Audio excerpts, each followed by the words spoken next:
Salut à tous, donc aujourd'hui on se retrouve pour une nouvelle petite review. Donc bon, c'est pas une réplique super rare, hein, je vais pas vous le cacher, mais c'est une réplique que j'ai payée 100 euros, frais de port inclus, sur France Airsoft, et elle est totalement neuve. Quand je dis neuve, elle n'a tiré zéro billet. Donc ça c'est très très bien. Donc je remercie la personne encore une fois d'être aussi conservatrice que ça. Donc il y avait la boîte. D'ailleurs en parlant de la boîte, j'adore toujours les boîtes de chez Tokyo Marui. C'est pour ça que moi j'expose mes PA de chez Marui avec les boîtes. Donc on voit, bon, il y a quelques autocollants. Là c'est moi qui ai fait le blaireau à enlever. Donc bon, tant pis. Elle l'avait payé 230 euros, revendu 100 euros. Bon, voilà. Bon, c'est pas une réplique rare, mais je voulais un truc qui change des 1911 et pour compléter ma gamme de collection de chez Marui. Alors dedans on va avoir la traditionnelle fiche notice pour réplique à gaz. Bon, je ne l'ai jamais, hein, ça me sert à rien. Ça fait un petit moment que je fais de l'airsoft quand même. On va avoir tout le panel qui n'a jamais été ouvert. Bon, je ne l'ouvrirai pas non plus, mais sachez qu'il est très complet au niveau du livret. Il est très très complet, c'est du Marui, donc ça, voilà, je le garde vraiment sous blister. En dessous, on va avoir les traditionnels. Bon, moi j'ai enlevé, il a vraiment tout gardé quoi. Le petit liseré hop-hop. On va avoir les fameux followers de tir à vide. Un bouchon de canon. Et enfin, les billes d'origine.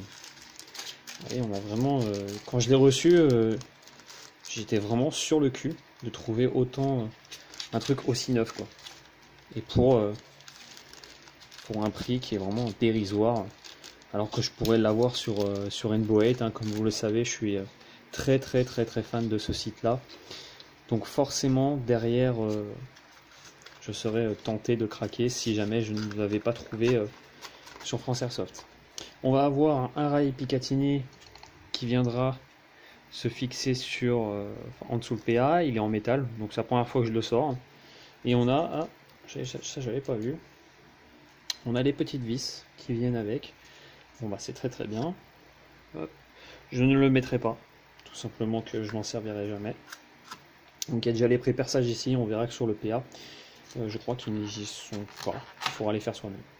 On va avoir la baguette de nettoyage, de débourrage, ainsi qu'une petite tige. Alors à quoi ça correspond cette petite tige, je ne sais pas. Si quelqu'un peut m'éclairer, hein, les joueurs d'IPSC, les fanats d'Aikapa, franchement je suis preneur. Donc pareil, jamais utilisé parce qu'il y a encore le scotch dessus. Donc ça fait vraiment plaisir de voir des personnes qui sont vraiment très soigneuses avec leur matériel. On va avoir le PA.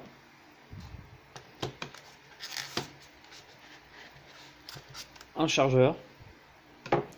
Et en dessous on aura la fameuse fiche, petite feuille qui explique. Alors je ne sais pas pourquoi. Je sais pas ce que c'est, 70 ou 60-70. Je sais pas du tout à quoi ça correspond. Là on a 20 degrés. Je pense que c'est pour la pression au niveau du gaz, à mon avis. Mais je n'en sais vraiment pas plus que ça.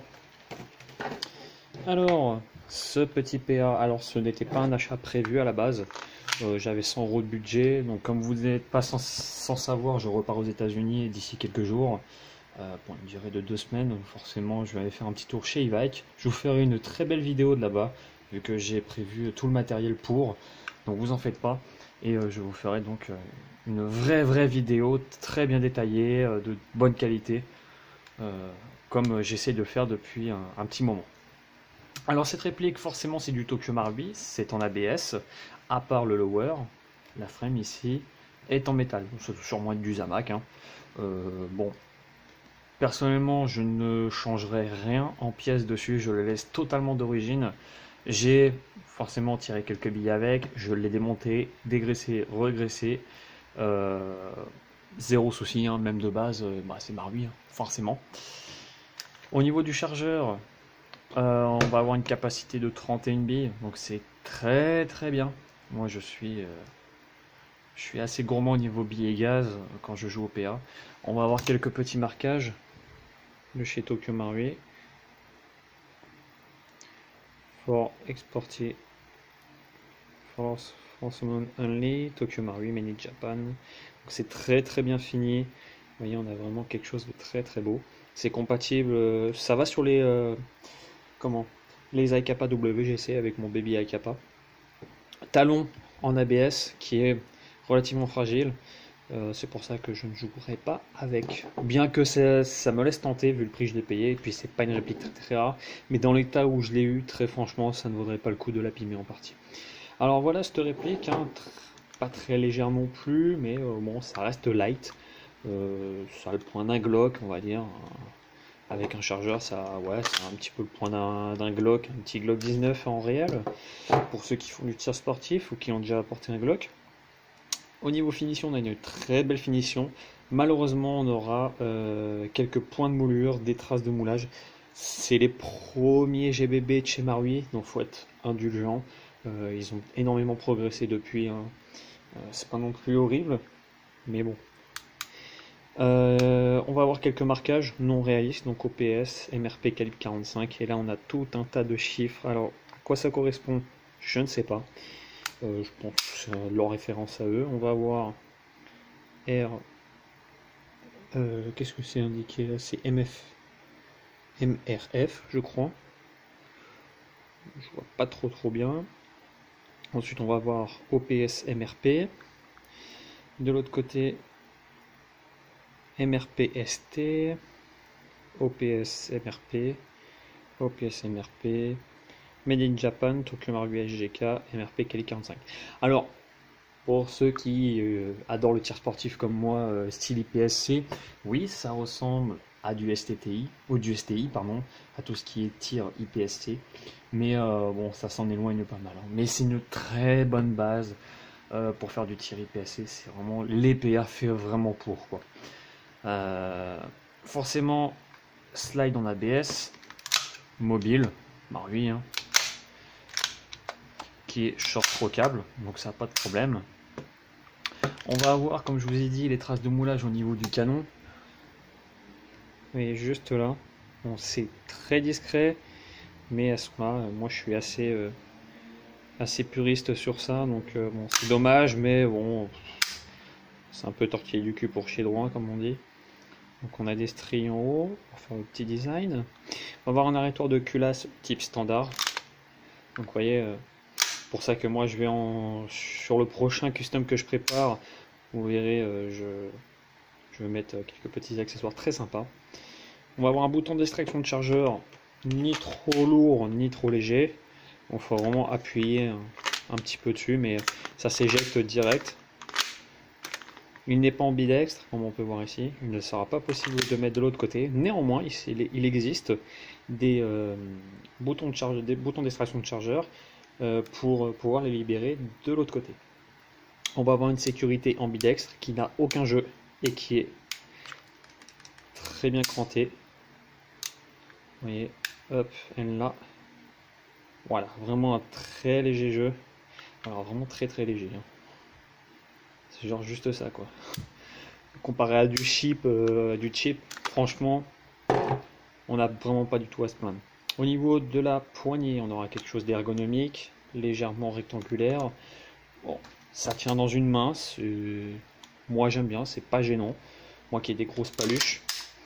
La queue de castor ici protège bien. Bon, c'est pas non plus un vrai, hein, ça va pas reculer, ça va pas vous bousiller la main, mais c'est conforme au 1911 standard. Je suis pas dépaysé non plus.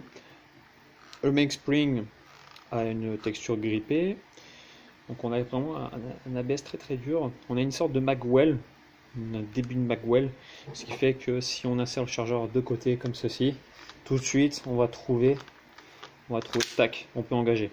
Donc ça, pas de problème sur ça. Comme d'habitude, chez Marui, on n'aura pas, depuis le M45, hein, mais on n'aura pas ce fameux percuteur. On va avoir un éjecteur qui est solidaire au BBH, Global Housing, et une trace de moulage d'extracteur qui est vraiment uniquement ici. En fait, il n'est pas moulé jusqu'au bout comme sur les nouveaux PA Marui. Le percuteur allégé type 3 positions, percuté cran demi-armé armé, hop, et qui possède ici, vous voyez, des stries pour aider à l'armement, bien que l'armement se fait vraiment très aisément, hein, vous voyez, on a vraiment des ressorts très faibles, mais ça suffit très amplement, vous allez voir après. Les organes de visée réglables, on va voir pareil OPS MRP. En hauteur et en dérive, je les ai pas réglés, je le cache pas, hein. Je vais pas m'en servir d'ici là. Les stries à l'arrière accrochent très bien, il n'y a pas de problème sur ça. Qu'est-ce qu'on peut dire d'autre? La détente ajourée, 3 trous. Donc, on va avoir le léger jeu avant d'arriver direct sur le mur. Et là, tout de suite, tac, le coup part relativement rapidement. C'est moins court, plus long, pardon, qu'un 1911 Marui, mais on a le reset. Le reset est un poil long pour un flingue d'IPSC. Normalement, c'est à peine on appuie, ça part. Sur un IPSC, il faut vraiment que ça soit limite pas tactile, mais très rapide pour appuyer, afin d'enchaîner les tirs. La visée, ça donne ceci. Je vais mettre le chargeur devant pour qu'on l'on voit. Hop. Donc le point blanc à l'avant et le cran à l'arrière. Hop. Petit zoom sur le point blanc. Voilà, c'est vraiment de ce qu'il y a de plus simple. Bien que ça jarte, ça jarte, avec un rail qui vient par-dessus, un petit dot, et donc avec le levier d'armement sur le côté pour vraiment aider à l'armement. Normalement, c'est comme ça. Donc le rail, j'en parlais tout à l'heure, vous voyez, ce n'est pas percé, il va falloir percer soi-même. Donc c'est un peu embêtant en fait, j'ai envie de dire, parce que bon, dans un sens, si on se chie, bah, la frame, c'est dégueulasse quoi. Au niveau du démontage, donc comme du 1911 standard, on enlève le petit arrêteur de culasse. Ensuite, on enlève la culasse. Vous voyez, je l'ai graissé, hein. Graisse silicone, ça glisse très bien. C'est compatible avec des culasses type Marui, genre 1911 standard. Et bon, là il n'y a pas la mécanique, mais ça passe. Bon, ça fait dégueulasse, hein. Je vais pas le cacher, ça fait vraiment horrible. Mais sachez que ça passe. Donc pour ça, pas de problème. Hop. On va avoir donc ce qu'il y a plus standard à Marui. Ça fonctionne très bien comme ça. Pour démonter, alors ce n'est pas comme un 1911 standard. Il va falloir compresser le ressort et le sortir avec le saccage. Donc c'est-à-dire qu'ici il y a un petit ergot, il faut l'attraper, le sortir, hop, en faisant attention qu'il ne jarte pas. Et voilà. Donc dedans on va avoir le spring housing, le Rockall spring, Rockall spring plug, Rockall spring et Rockall spring guide. Je vais y arriver.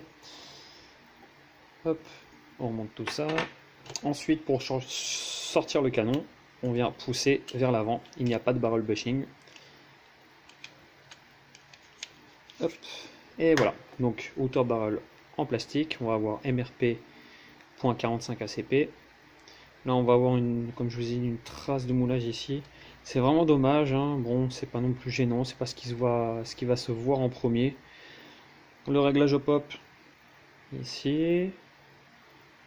Et c'est vraiment très bien centré sur ça. Marui, il n'y a vraiment aucun problème, hein. Vous n'aurez jamais de soucis sur ça. On peut voir qu'il y a l'emplacement pour mettre un renfort d'arrêteur de culasse, sauf qu'il se trouve ici. Donc en fait, il ne servira strictement à rien. Hop, on voit le petit trou. Qui d'ailleurs, sur la culasse que j'ai utilisée tout à l'heure pour vous faire voir, je l'ai bousillé. Donc voilà, la culasse est encore valable, hein, mais je pense que j'utilise plus du tout. Du coup, en fait, je me tâte à la dégager, au cas où. Le nozzle standard ancienne génération, donc ce n'est pas le 15 mm, mais néanmoins ça cycle parfaitement. Il n'y a pas d'autre mot. Il n'y a pas d'autre mot. Hop, on va remonter ça. Donc franchement, El Capa, comme je vous dis, j'étais vraiment pas fan au départ, et puis à force de regarder des vidéos d'IPSC, etc., je me suis vachement intéressé à cette discipline depuis quelques mois, on va dire. Et donc j'attends d'être aux États-Unis pour pouvoir acheter justement certaines pièces qui ne sont pas dispo en France ou autre part, notamment chez Evike, hein. Et donc j'en profiterai pour faire un petit tuto de montage pour ce genre de réplique.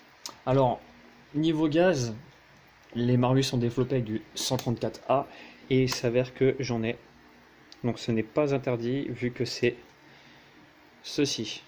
Voilà, tout simplement, et je vous mens pas, hein, c'est marqué 134 AK gaz. Donc je vais vous faire voir à quoi ça correspond donc en punch, ce qui va vous donner en fait une vraie idée, vu qu'il fait assez chaud en plus en ce moment. Hein. Hop, et là c'est parti.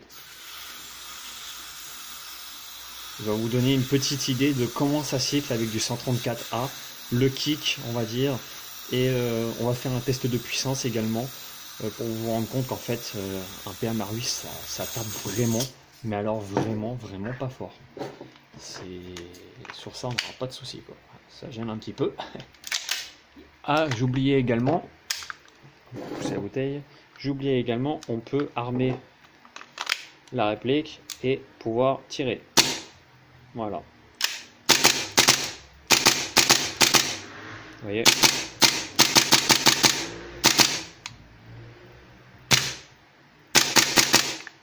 Et ça cycle vraiment. C'est pas un kick de ouf, mais on a quelque chose de vraiment très sympa. Et puis bah on va aller voir la puissance. Donc je vous épargne le bordel derrière, c'est juste pour faire voir la petite puissance en 0,20 grammes. Hop, c'est parti. Toujours le même gaz en fait, j'ai juste mis quelques billes dans le chargeur. Faire une petite mise au point, s'il veut bien. Et 238.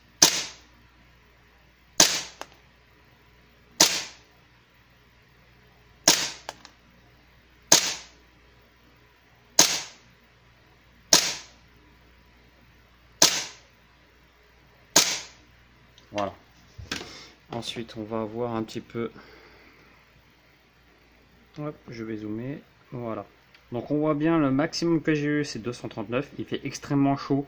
Il fait 40 degrés en ce moment. C'est une horreur. Il y a 40 degrés avec du 134A. On est à 239 FPS. Le minimum 231. Et en plus de ça, on n'a que 7,6 FPS d'écart sur un Alcapa Marui quoi. Je vous dis les chargeurs. Je suis vraiment désolé de la qualité vidéo, il n'y a pas beaucoup de lumière. On va faire une petite mise au point quand même, enfin, on va essayer.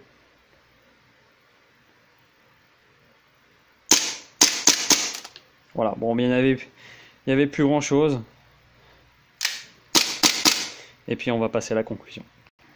Donc conclusion, bah écoutez, moi je suis vraiment super surpris des performances qu'il peut développer. On a vraiment vous